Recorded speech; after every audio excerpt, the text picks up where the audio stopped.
In prison, it really doesn't matter how much money you made on the outside. If you want respect from your fellow convicts, you gotta have a solid reputation and character. You can fool people when you first get there, but it's not gonna last long.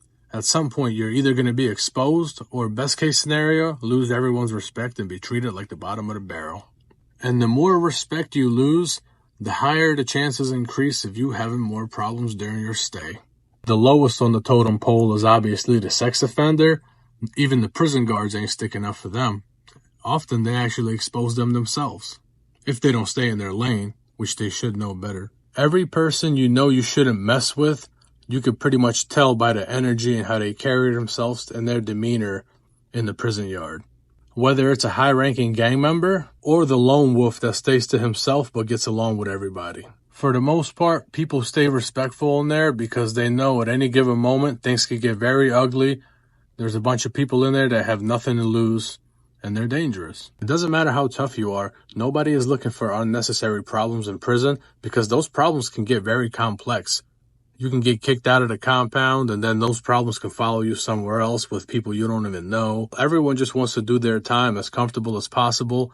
The little bit of privileges you have, like maybe smoking cigarettes or buying commissary or using the weight room, you don't want to lose those privileges unless you really have to. And everyone there, for the most part, is willing to lose them if they have to, but everyone obviously tries to avoid it for unnecessary reasons anyway. You always have to think before you act because the stakes are very high, and you could always feel the tension in the air.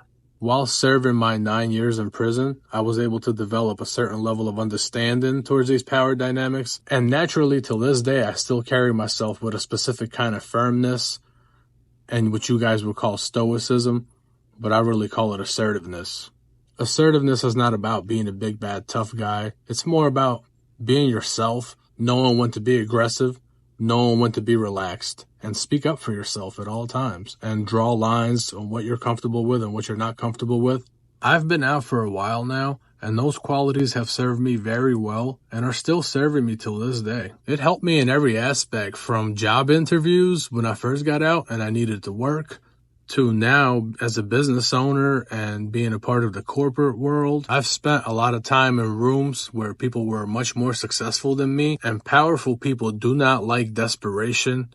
They don't want to help anybody that looks like they need help. So the character traits that I'm talking about have helped me tremendously because I've never felt inferior in any room, no matter who's in there and no matter how much money they make. So that was really the main point of the video that I wanted to make. And I strongly encourage all men to learn more about assertiveness and how to carry themselves the proper way.